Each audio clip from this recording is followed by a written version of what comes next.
Hi everyone, and welcome back to the Skitron channel. Now this is about my February 24 ski trip. Now if you've seen the video, you'll know that I've only got the outbound leg. I ended up in hospital. What I am going to do is upload a couple of little bits of video that I've got on the return, just show you around some of the charging infrastructure they've got in France. And of course there is a short that my son did, just showing us topping up at Ionity, just how quick that Audi e-tron recharges.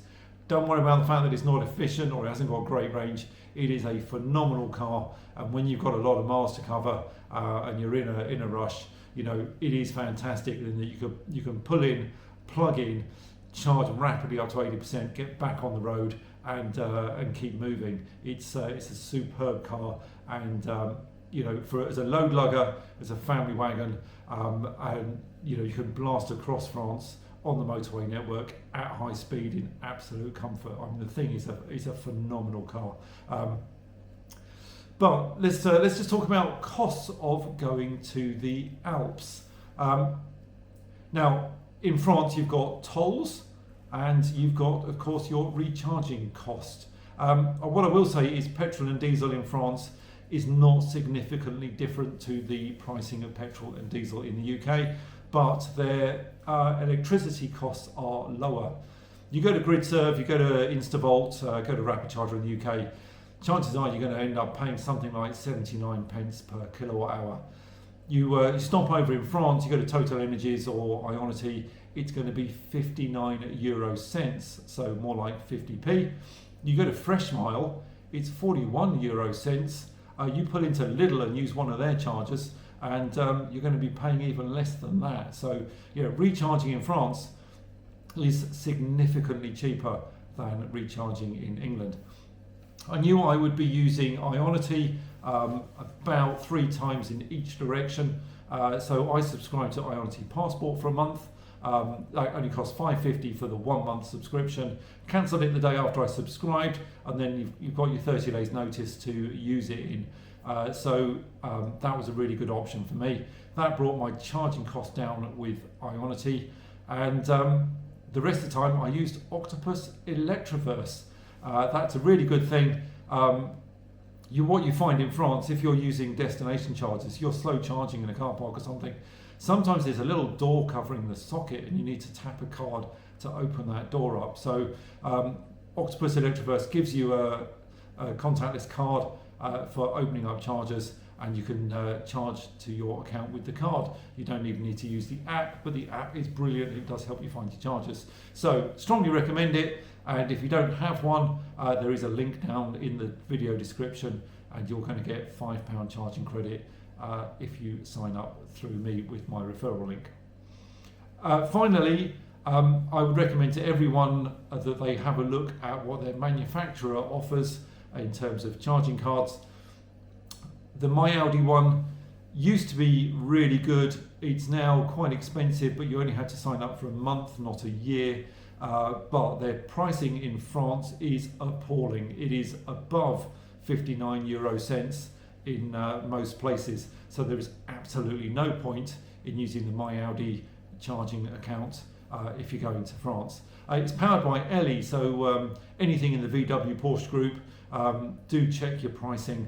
It may not be worth using that. You're better off with Electroverse and Ionity Passport. Finally, one thing I didn't use, Tesla superchargers. Lots of them are open to other vehicles. The ones in France all have the CCS plugs, which almost all electric cars have. Only Nissan Leafs and a couple of other cars have CHAdeMO. Tesla pricing is pretty decent on its charging, even if you're not a Tesla driver, and you can subscribe for a month to bring that cost down as well. So something worth a look at. I have the Tesla app. I've only used Tesla once or twice in France. What I tend to find is I charge up at the motorway services, where I can use the toilets, I can buy coffee, I can get a sandwich, we can sit down and have a decent meal. You know, I prefer to charge where I can do something with the time, rather than plug in and charge perhaps at a supercharger which is off the motorway where there are no facilities around. So I stick with the motorway network, stick with those chargers. Anyway, pricing. it worked out pretty well. Tolls, now I did 1,438 kilometres on toll roads. That's about 900 miles. My toll cost was €171. Now, part of that was unnecessary. I picked up a €9 toll after taking a wrong turning, so it should have been more like €162. So that's about £135 in tolls. You're going to pay that whatever vehicle you are in. Now, my route was from Caen in Normandy towards Paris, down the A6 to the Alps, and then finishing off Geneva to Bonneville and Cluses on the A40 before we came off the motorway and up towards Leger and Morzine. Pretty standard route for into the Alps. If you're going onto the Three Valleys, then you just don't turn off at Cluses. You stay on the road there, and you keep heading up to the Three Valleys or Annecy and ski from there. So pretty straightforward in terms of tolls. The Bip and Go device that I've got, a little link for the video short in the description as well. That is super handy. But if you've got a passenger with you, it's not really necessary as long as you've got a bank card and that bank card doesn't have any foreign transaction charges on it. In terms of charging, well, I did 6 charges with Ionity. That cost me €80. I did 6 charges with Octopus Electroverse. That cost me €150, and 1 with Audi, and that cost me €49. So my total cost was €281. That is £241 at the exchange rate at the time. £240, we did 1,327 miles. And that £240 would buy me about 150 litres of fuel. Probably a bit less than that actually if you're looking at the motorway service pricing and you're buying petrol. But working it all out, do the maths, it comes in, what I spent on recharging would have bought me 150 litres of fuel, let's say. That works out 39 miles to the gallon. Yes, some electric cars are a lot more efficient. They're going to work out more like 50, 60 miles to the gallon equivalent. Yes, you can get petrol and diesel cars that will also deliver way over 40 miles to the gallon on a run down to the Alps. What I will say though, if you're looking at a large SUV like the Audi e-tron with air suspension, with comfort, with that level of performance, those cars don't do 40 to the gallon. The Audi Q8 petrol does 25, maybe 30 on the motorway miles to the gallon. So the e-tron worked out much more efficient. And a efficient petrol or diesel, say a VW Passat on the motorway, well, if you compare that with the Tesla Model Y, again, the Tesla Model Y is way more efficient than my e-tron.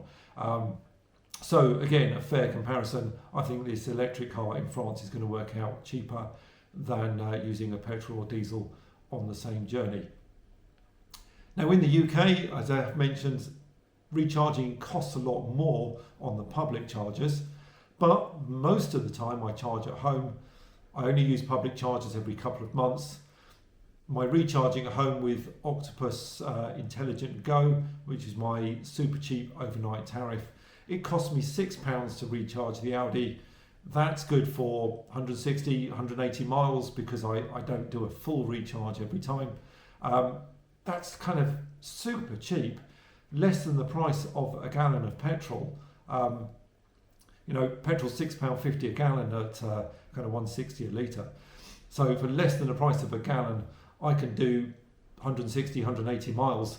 I'm getting nearly 200 miles per gallon equivalent, and that is nearly all of my driving. Every couple of months I might use a rapid charger, and then it's not always a full charge. What I might be doing is just topping up with another 20% just to buy me another 50 miles worth of range, and that is enough to get me home, and then I can charge up cheap once again. So the cost of running an electric car, pretty decent, better than petrol or diesel in most cases. Well, I hope you found this useful. If you're planning on going to France, Octopus Electroverse is great. Ionity Passport is good. Tesla is another option for you. The infrastructure out there is fantastic. There's going to be a couple of other videos on just showing you what some of it is like, and I strongly recommend it. The journey in an electric car, yes, I will accept that it is not as convenient as in a petrol or diesel. You do have to stop more often. We do 3 or 4 stops on the way down. A more efficient, longer range car, you could do it with perhaps 2 stops, maybe even 1. You know, what I find is it's comfy. Taking a break makes the journey easy. The lack of vibration, the lack of noise from the electric car just makes it a nicer journey. So very, very pleased with running an EV on a long trip. Please like and subscribe to the channel. I'll try and get you some more content online soon. Thanks again for tuning in.